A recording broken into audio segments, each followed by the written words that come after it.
Ladies and gentlemen, this does make 4 for 4 out of crashes that I have ever spoken about. Sorry. Anyway, it happened. We finally, I don't sound excited. Finally did it. I was getting a little nervous there. I only ever talk about crashes when they're gonna happen. But no, a true story. If I ever do talk about a crash, I don't want to ever sound bearish, but I do think they're coming. So far, I've talked about 4, and they've happened. Every one of which I've talked about the year prior and said when it would happen, and then it happened this year. I said it was going to start off in March. I guess I was a week off. It did start in at the end of February. So, I'll try better next time. I will. But looking at futures, they gapped down. Last week I drew this zone. Because I was like, all right, let's look for a spot. Market makers clearly didn't want to jack with that zone. They're like, those zones are sticky. Let's get past it. So we gapped right below. Turns out there was not a trade agreement discussed while at the golf tournament. So that being said, before we kick off the stream, I do want to plant an idea into people's heads because I'm kind of curious now. I think robots, AI are coming, right? Manufacturing not going to be around much. Well, humans manufacturing not going to be around much longer. So am I missing something here to think? You set off this trade war. You bring all the manufacturing back because robots are going to make it. Once robots make it, now you kind of have a hold on things, and you can sell it out because there's no need to have a factory for everything in every country, and it would be a lot cheaper just you pay a little bit. Have the robots make it. You bring the cost down. They can still pay the tariff. Everything still happens. We control everything, and our growth is still there. That would be more like I feel like a 4D chess move. So maybe the office does know what they're talking about. It kind of looks like chaotic right now. So I was trying to think what's this administration doing? I don't really care to talk politics, but what's really going on? Because it kind of just looks like we're just slinging from the hip. Shoot from the hip, just kind of running and gunning. And then it kind of hit me. So if you guys could poke holes into that, because that's kind of what's going on in my mind right now. You don't just build a factory overnight. So it would take years to bring in to build these not robots, but to build the factories. By then, robot technology has caught up. We already have the is it lightless, no light factories, because robots don't need lights. So there's just factories in China, no lights. There's nothing to see. Anyway, forget recession. Here comes depression. I don't know. No, I'm not here. But there's no elephant in the room. Here's futures right here. This is, I think, right now capitulation. This is margin calls. This is furthering. We were kind of already oversold last week, so let's just kick that off. We'll even bring up the RSI for everybody. Here's the daily RSI. We were just touching on it. Friday. And now we're well below. The reason I have this up, you guys know what this is. Death cross. It's when the market dies or is revived. I don't know. Anyway, I do want to bring that up because when this does cross, it could be tomorrow. That will be in everyone's thumbnail title. It will be the mainstream media will talk about it. If you were to only go short at the time that signal does happen, you're probably going to lose a lot of money. It's kind of like the people that tomorrow will tell you in mainstream media that the stock market has entered a bear market. The S&P at overnight hours right now is at 485, which is right here in this zone where we talked about a crash last year. So 485 was the target for me on that one. Now, to be clear, I am a buyer. I'm going to be selling puts tomorrow.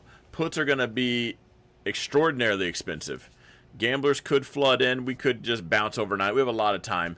But either way, I'm going to get paid to buy the stock. I'm going to sell puts.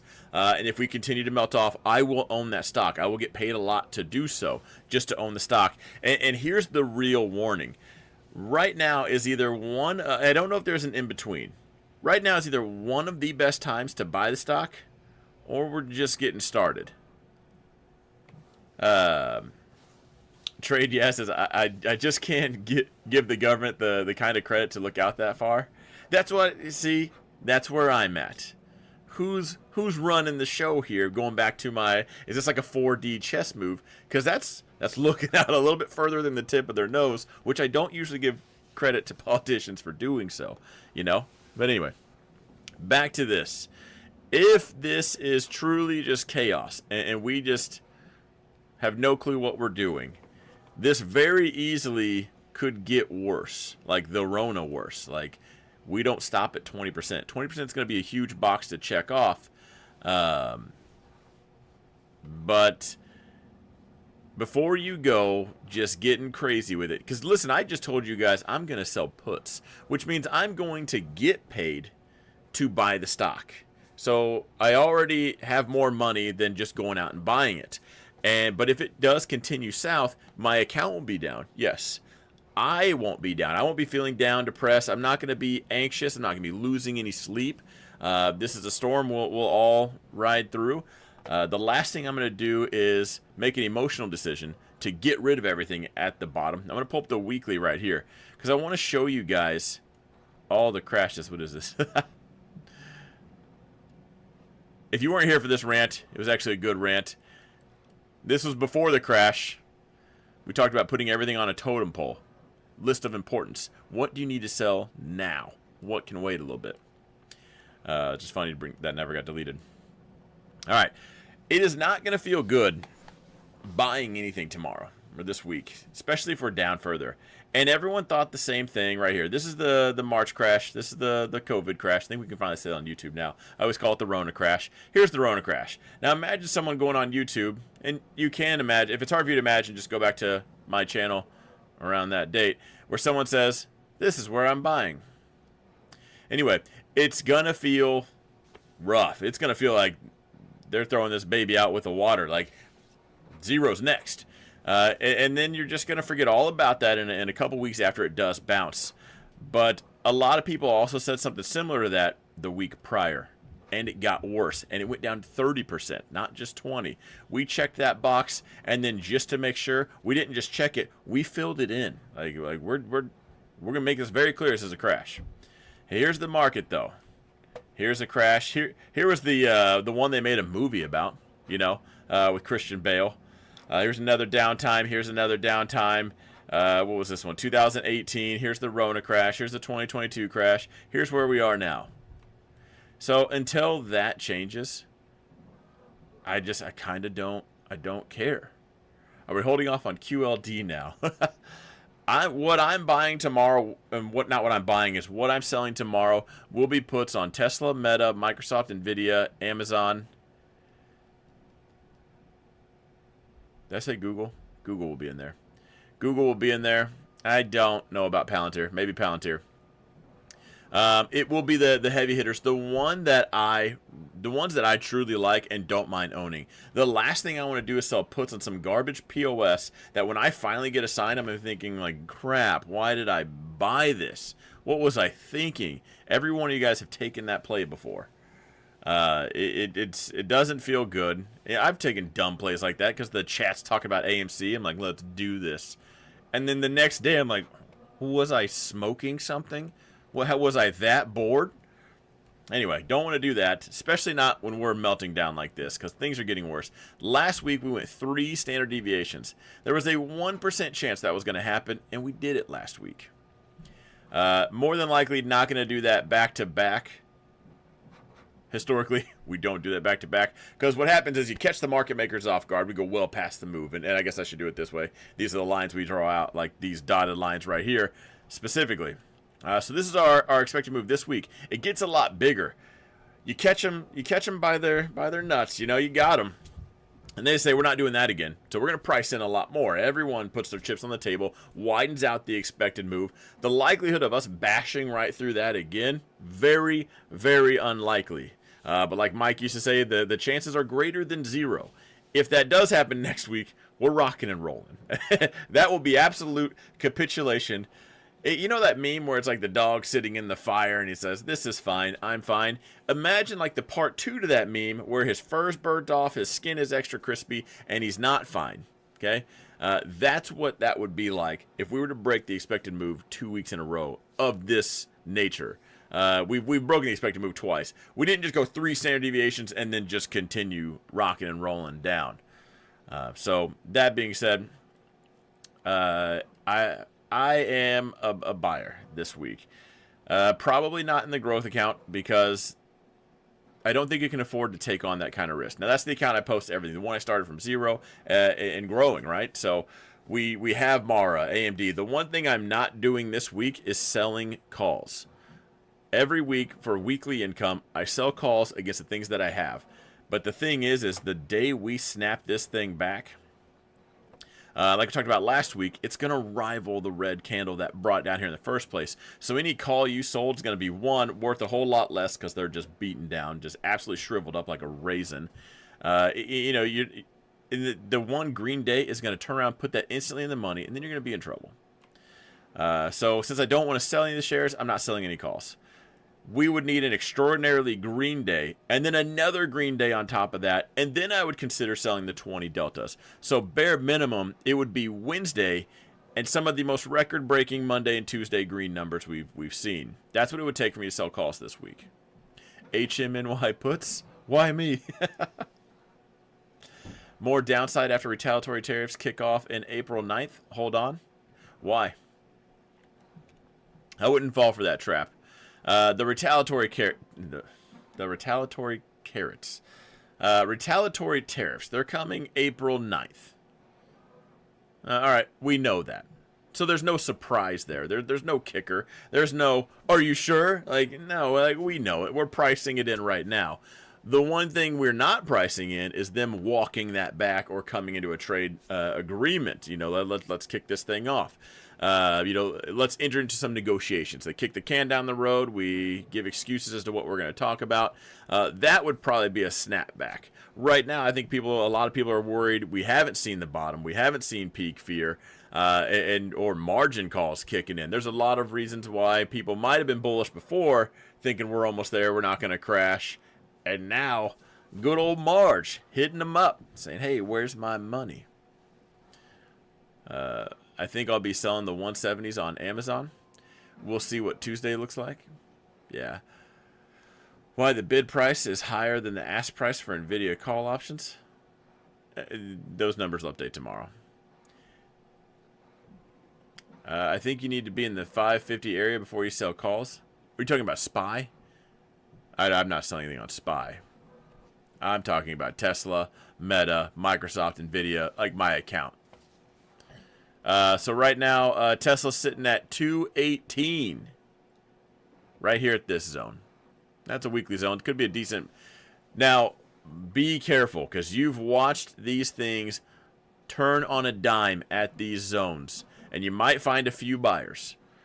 I don't know. Again, if you're not ready to just fight this thing to the death, if you're not down on one knee ready to buy this thing and propose that stock, everyone says you shouldn't marry a stock. You probably shouldn't be participating if you're not ready for that kind of commitment. There will be scalps. I'm not talking to the scalpers or day traders. Intraday stuff, that's fine. I'll be intraday trading futures. I could be bullish 15 minutes. I could be bearish in the next 15 minutes. Just ask my chat. I will go with the trend. And sometimes try to catch the knife. Eventually, I'm like, man, let's just do it. But swing trading, there's just going to be from day to day. That's a lot of time. There's a lot of time for tweets, negotiations, more news, and more news to which headlines are just the keywords are going to trigger algos to trigger more stuff. And we are going to get probably pretty violent this week. Too many make my stomach hurt. What? You like carrots? I don't know. I guess I don't hate them. Do you expect emergency rate cut? I expect the media to be talking about that. Yeah. Who knows? And I will say, be careful of any YouTubers talking about that. If what's that saying? Crap in one hand and wish in the other. See which one fills first. Believe it when you see it. When Powell's up there saying we're going to do this, we'll cross that bridge that day. I wouldn't believe a single thing. I wouldn't care. You could talk till you're blue in the face and tell me why Powell's going to do this or that and not say the same thing he said over and over for the past how many years have we listened to this? And that's just one thing as far as emergency rate cuts. There's a lot of things people are going to be talking about. Someone probably should check on Tom Lee and see if his witch animals or animal spirits are doing okay. Maybe they wandered off into a different spirit realm. But you know, wealth check on, or is it wealth check, health check? Just make sure the guy's alive. Rate cut will spur inflation. Yeah, and for everything out there right now, you can say rate cut could stimulate, rate cut could bring on inflation. There's going to be that heads and tails to everything. So on top of that, news could come out at any moment's notice. The reaction is all you're doing when you bring out that news or those reasons, that tweet, those headlines, you're just putting a fork in the road. And no one knows the reactions. Everyone going to buy or sell off of that news. Rate cut wouldn't do crap to inflation. It's all psychological at this point. This whole game is psychological. Wellness check. Thank you. Yeah, not wealth check. Anyway, I'm going to run through and put these lines on the right. This was last week, so I'm going to go ahead and move them all right where they should be so you guys know the expected moves for this week. Real quick, how does the mic sound? How does the camera look? It is a new camera. I want to look like the other YouTubers. I want to be cool one day. When I grow up, I do want to be a YouTuber. Right now, I don't know what's going on. It might be the computer, which is why I'm late. There might be some lag in my lips. If you didn't notice, it doesn't count. If you notice, because I just said something now, then your brain's just messing with you. Man, how wild was last week. And we're just kicking it off this week. Like, sorry, we ran out of time. But we're bringing her back. Microsoft. Man, if I can sell a Microsoft 335 put and it pays me more than $3, you could convince me to buy Microsoft 335 for a Chipotle bowl. Idiocracy is not a documentary. Listen, not yet. You've seen those time travelers on TikTok, right? They're the ones that wrote Idiocracy. Where do you think they got the idea from? The inspiration? Obviously it was them. I can never tell which ones do I want to believe, though. Of the time travelers on TikTok, is it the asteroid that's going to hit us in 7 days? No matter what day you're watching this on, just know it's 7 days from now. Or, you know, like, what do they always say? The world ends. Like, which one is it? Is it Idiocracy or is it the asteroids coming?